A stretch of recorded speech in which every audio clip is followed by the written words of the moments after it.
Hey, what's up, guys? Welcome to the video. I have so much to say about the Fenix Simulations Airbus 320. And please don't take this the wrong way. I'm not trying to be negative about the Phoenix simulations because I know there's a lot of you who love Phoenix simulations, and that's fine and dandy. I don't want you guys to take this the wrong way. I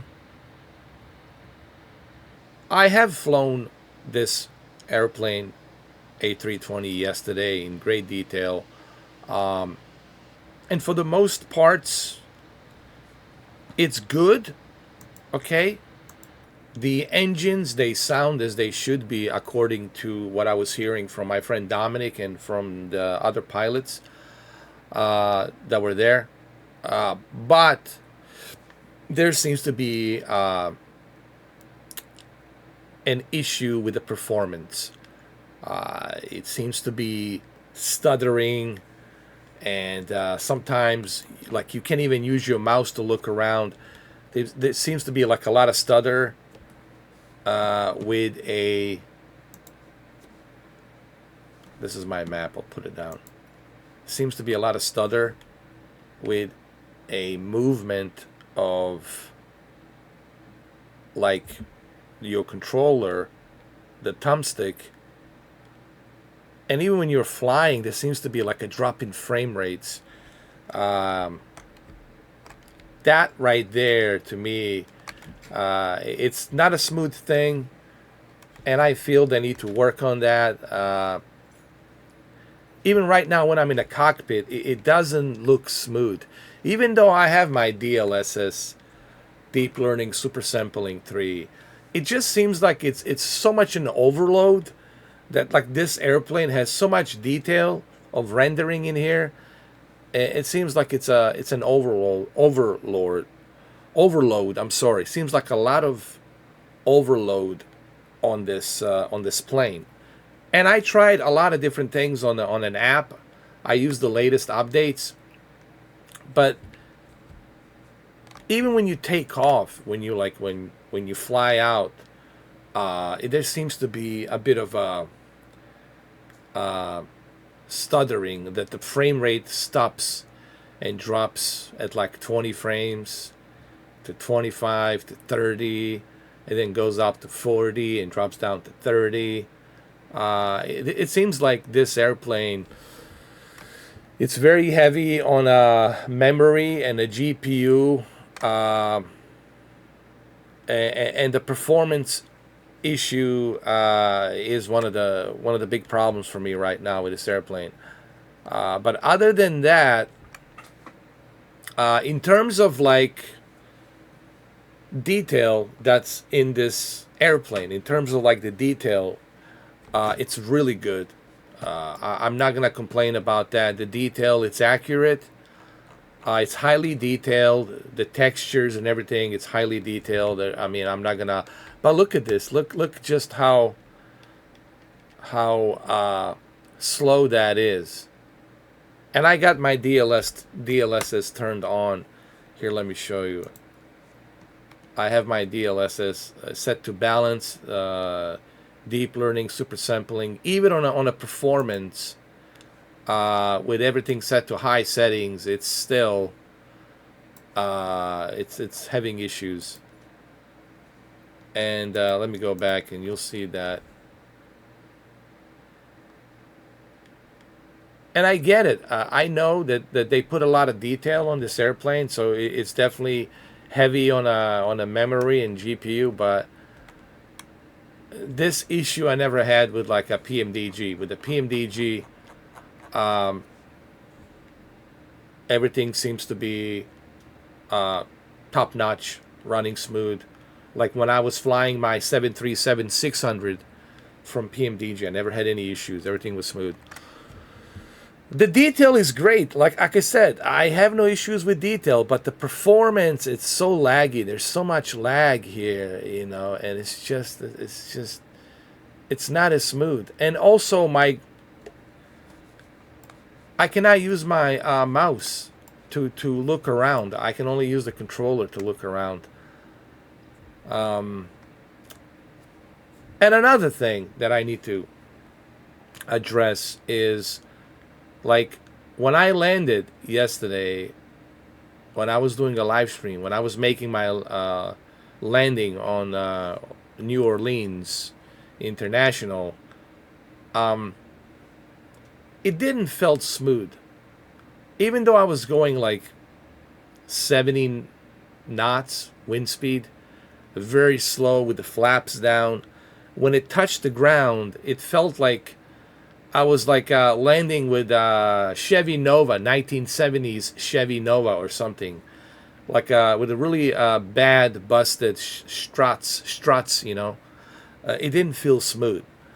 And also, when I was trying to taxi on the runway, my rudder keeps pulling me to the left instead of to the right. Like, I want to go right, but it's pulling me to the left. So there's definitely some issues. There's definitely some problems that the Fenix has. But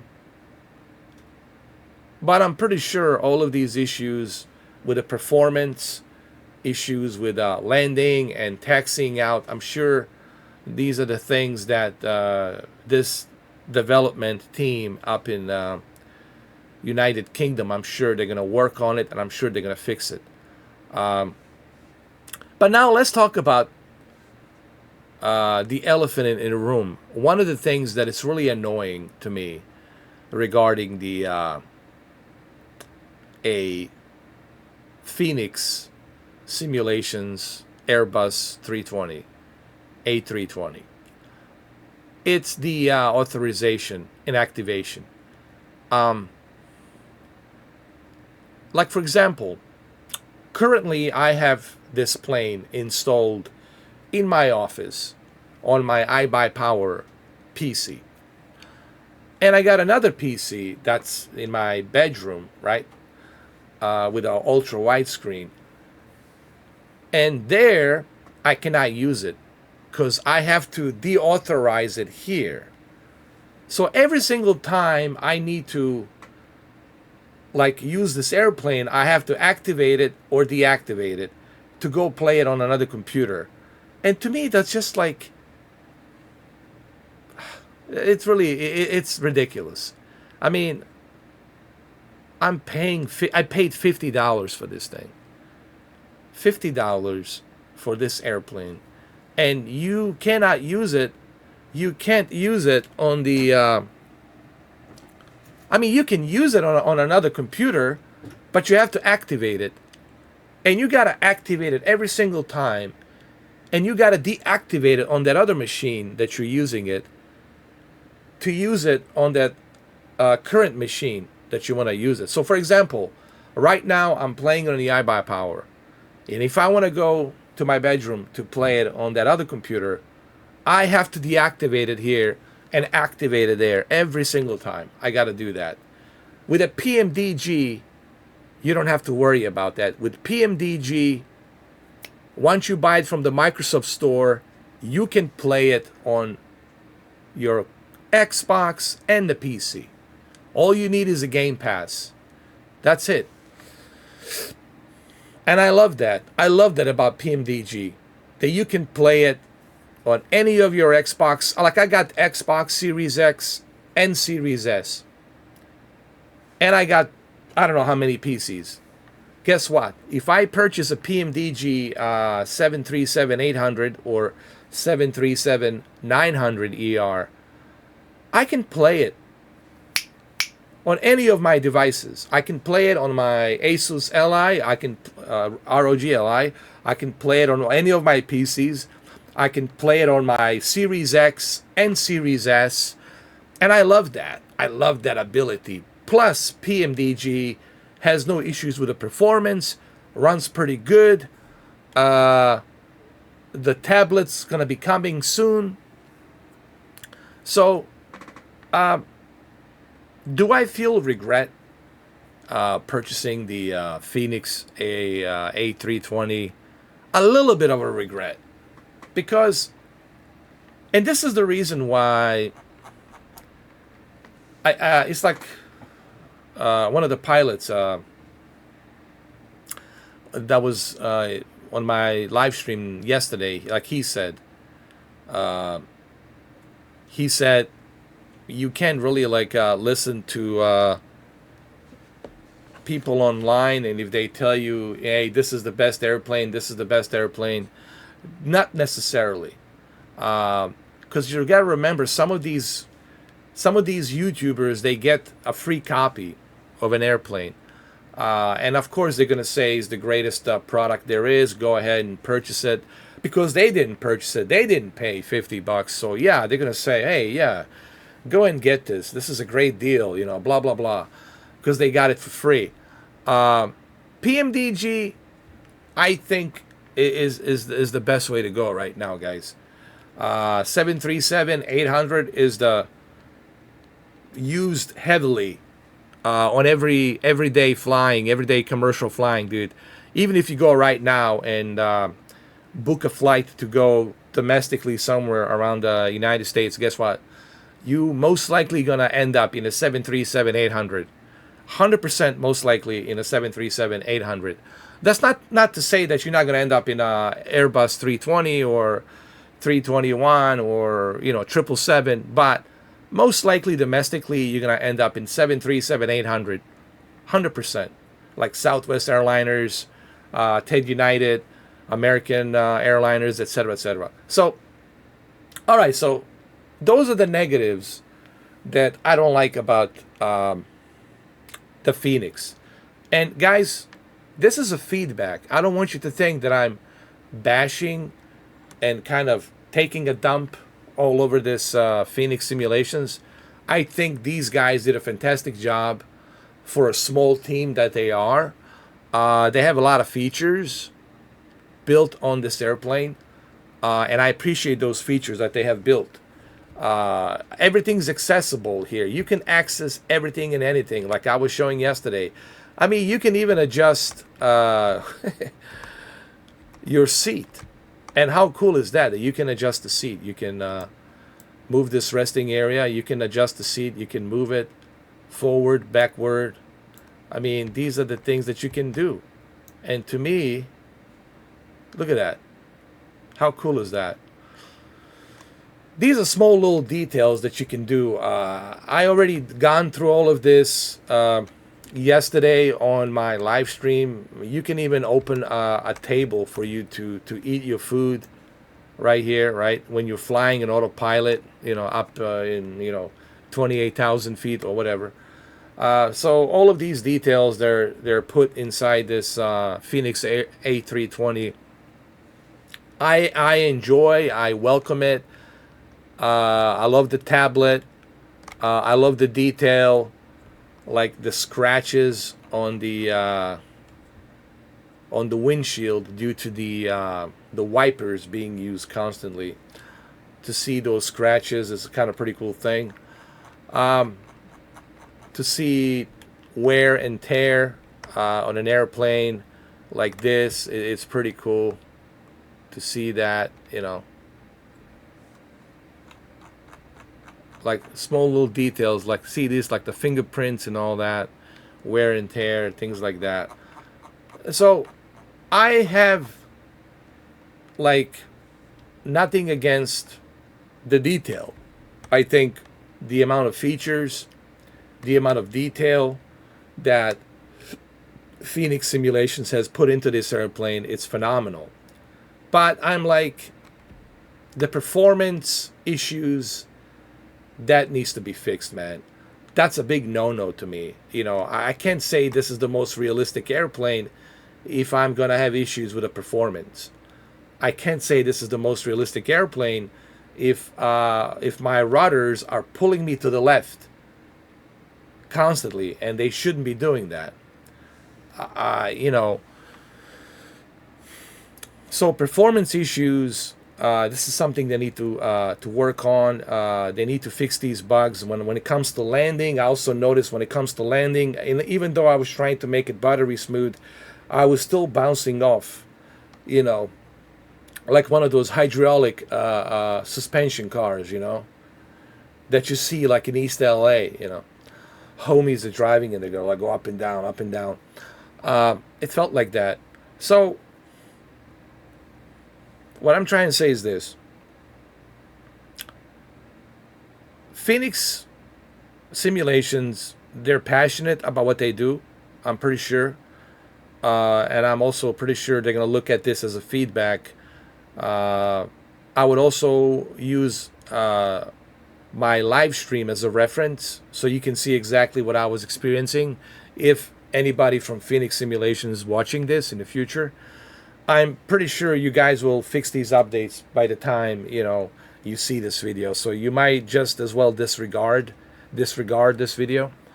But I am making this video to kind of give you a heads up about the Fenix A320. I know everybody's praising it, and this is the one of the problems when it comes to praising it too much. I have learned in the past not to get too hyped, and this is exactly the reason I keep telling people I don't like to get hyped about certain products, because it's like too good to be true. Like, it cannot be all that. It can't be all that. And then you got to pay $50 to find out, and then you pay $50 and you find out, oops, it's not all that. And it's like, then $50 is $50. It's not like we're talking small money here. I'm sure they're gonna fix those bugs and performance issues. I'm sure that will be fixed. I'm pretty sure they will fix that, and I can wait. It's not a big deal. But the authorization process, like, what's up with that, Fenix Simulations? I mean, I already paid $50 for a game. Why do I constantly have to activate, deactivate? Why can't I use it on 2 computers? Why do I have to go through all the hoops? Why do I have to jump through all the hoops to activate, deactivate? To me, that's just too much of a hustle. I have to hustle to do that, and to me, I get turned off by that. So to me, that's something I hope that you guys will maybe consider. At least let me use 2 or 3. You should let people use 5 maximum. 5 authorized computers. Why not? But I have to constantly activate, deactivate. I mean, I already paid $50 for a license. I mean, isn't that enough for me to use it on both computers? PMDG doesn't do that. With PMDG, you can use it on any computer you want to use it. You can use it on your console, whatever. Learn from PMDG. I'm just simply saying that PMDG does it better in terms of like what they're giving you in terms of value. Just the fact alone that I can fly 787-800 on any PC that I have, and on both my Series X and Series. How cool is that? Okay, maybe I don't want to fly in my office, and I want to go to my bedroom and I want to play and continue flying my 787 800 flight plan. Okay, I just jump back to my Xbox, fire up Microsoft Flight Simulator, and boom, there I am. So PMDGs definitely get a big thumbs up, 2 thumbs up for me, just for that alone. Yes, I know they're missing a tablet, but tablet's coming. The sim brief, the Navigraph, all of that is coming. PMDG has already confirmed that. So I think right now you are better off paying $50 for a 787-900. I know it's a longer plane.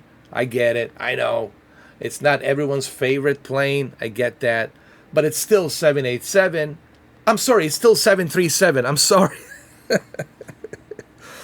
I apologize. It's 737. It's still 737 Boeing. It's just a little bit longer. That's what she said. But it's still 737.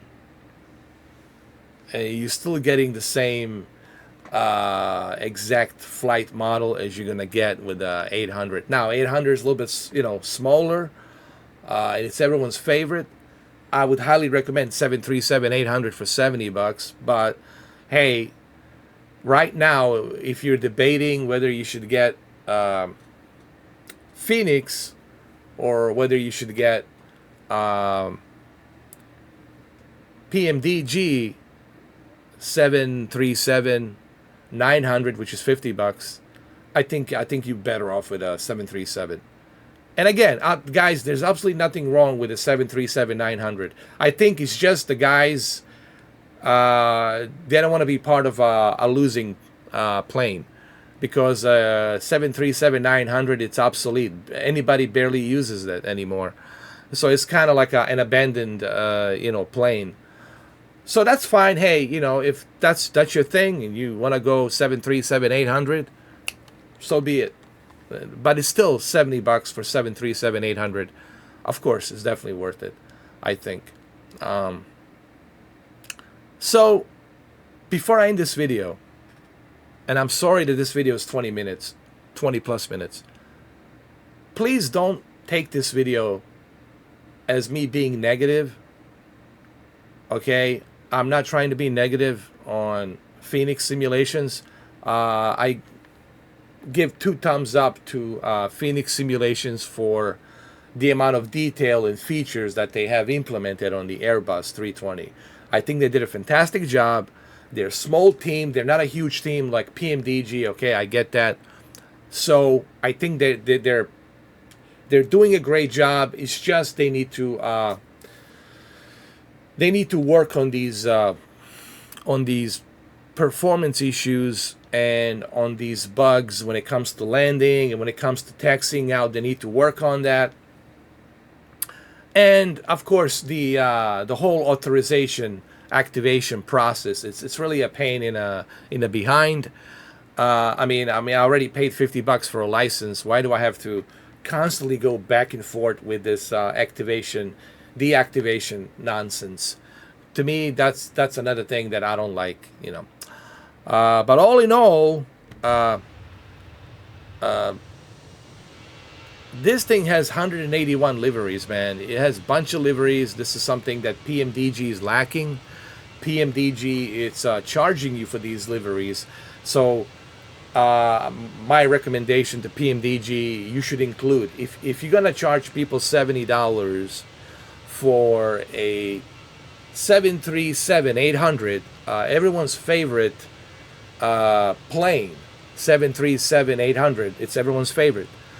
I think you should at least include for $70 at least 20 or 23 or 24 liveries, like Air Jamaica and a bunch of others, and Ted United and Delta, etc., etc. British Airliner, Air Canada, right? I think those liveries for $70. Come on, PMDG, they should be included for $70. On top of 70, you're going to charge people another $5 and another $5 for extra liveries. The price is going to go up to $100. So you see, I can say great things about PMDG, but also I can point out some other negatives. Guys, there is no. I want you to take away this from this video, from this review. There is no perfect product. Every product will have positives and negatives. And that's what this is. This is a feedback. Just because I'm giving the feedback doesn't mean that I'm preferring one over the other. It doesn't mean that I am like jumping onto the PMDG a fanboy plane, or I'm taking a crap on the Fenix simulations. No, it means I'm giving an honest feedback, and this is my honest feedback. And this is how I feel about the Fenix simulations. It's just a feedback, and I'm gonna write down on the title. It's not a review; it's a feedback. I'm giving my feedback, and that's what this is about. I'm just trying to be honest with you. For those of you who are debating, oh my God, should I go with a Fenix? should I go with Fenix, or should I just go ahead and get the Latin VFR, or should I go with a PMDG, right? That's what this is about, giving you an alternative feedback instead of just watching the same old sponsored YouTubers telling you how great this Fenix is and all this other stuff, and that's one of the problems with the YouTubers who are sponsored, and they're given the free copy. So when you're given the free copy, it's, you don't want to really say nothing negative because you want to get more products from that same developer, right? Everybody likes the free bread, so that's the way I look at it. I think the only honest, to me personally, the only honest YouTuber, flight simulator pilot, it's Swiss 0001. He's honest, dude. Yes, he has a character. He's funny. He tries to be funny, and I like that. He uses a lot of comedy to make it more entertaining. But at least he's honest. He's, even though he got a free product and he got a code and all that, a free download, he's still being honest. He's being honest. He's telling you honestly on how he feels about each airplane, and that's what I'm trying to do here. I paid for it. I paid $50, and I'm telling you how I feel, and I'm giving you an honest feedback. So think of this as a feedback and not a review. Thank you for watching. Let me know what you guys think. Do you agree with me? Do you disagree with me? What do you think? Have you tried it? Have you not tried it? What's better? PMDG, Fenix? Go at it down in the comments. Thank you guys. Love you all. Be good. God bless. And I'll see you soon.